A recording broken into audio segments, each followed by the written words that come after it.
అన్న జెండాలు కిందికి దించండి. ఎందుకంటే సార్కి మన నందికొట్కూరు సత్తా ఏందో తెలియాలా.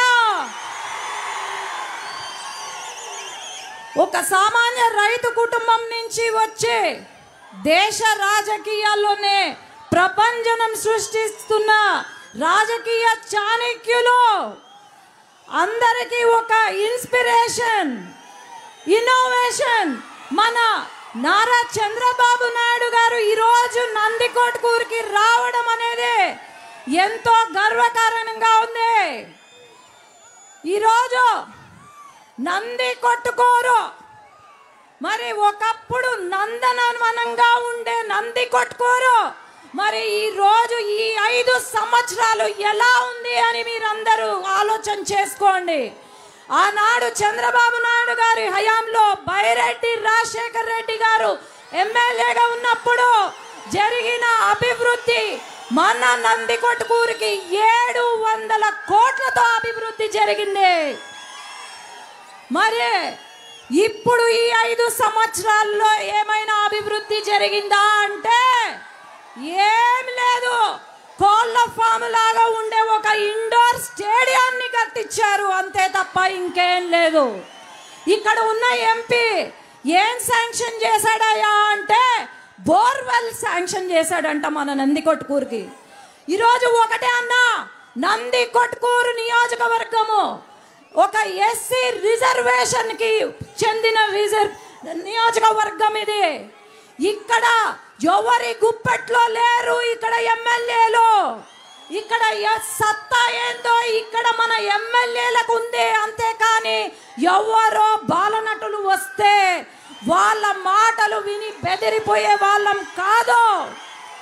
ఇక్కడ ఏంటంటే సమస్య బెదిరింపులు, రౌడీజము, ఇంతకు మించి ఏమీ లేదు.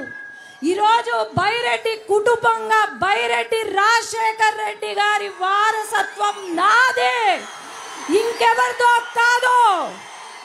ఈరోజు ఒక మహిళని కూడా చూడకుండా మా నాన్నను తిట్టినారు. బైరెడ్డి కొడుకు అని చెప్పి రాజకీయాల్లోకి వచ్చాడు. బైరెడ్డి వారసుడు అని చెప్పి మళ్ళీ వాయననే తిడుతూ ఉంటే మైకు పట్టుకుంటే నువ్వు ఏం అభివృద్ధి చేసినావయ్యా నందికొట్కూరుకి, నువ్వు ఏం మంచి చేసినావయ్యా అంటే బైరెడ్డి గురించి తిట్టడం తప్ప ఇంకేం లేదు. అట్లాగే ఒకటి ఆలోచన చేయండి, ఇంట్లో మహిళలకు ఇయ్యని గౌరవం మరి మీకు మీ ఇంటి మహిళలకు గౌరవం ఇస్తారని అనుకుంటున్నారా వైసీపీ ప్రభుత్వం?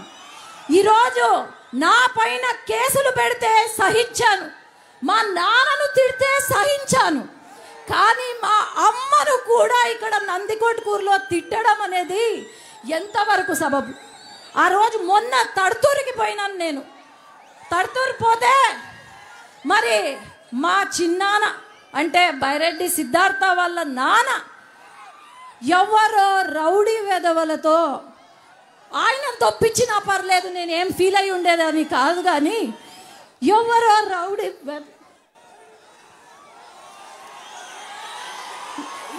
రౌడీ వెధవలతో ఇంటి ఆడ మనిషిని దొప్పించినాడంటే ఇంకా వీళ్ళు ఏం రాజకీయాలు చేస్తారన్న ఆలోచన చేయండి.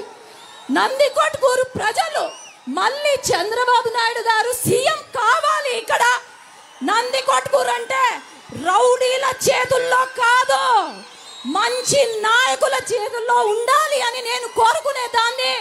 కాబట్టి అందరం కూడా, నేను ఎక్కువ మాట్లాడలేకపోతున్నాను, అందరూ కూడా మన ఎమ్మెల్యే అభ్యర్థి అయిన జయసూర్య అన్న గారికి అలాగే ఎంపీ అభ్యర్థి అయిన నాకు బైరెడ్డి కూతుర్ని ఇద్దరిని గెలిపించవలసిందిగా కోరుకుంటూ ధన్యవాదాలు.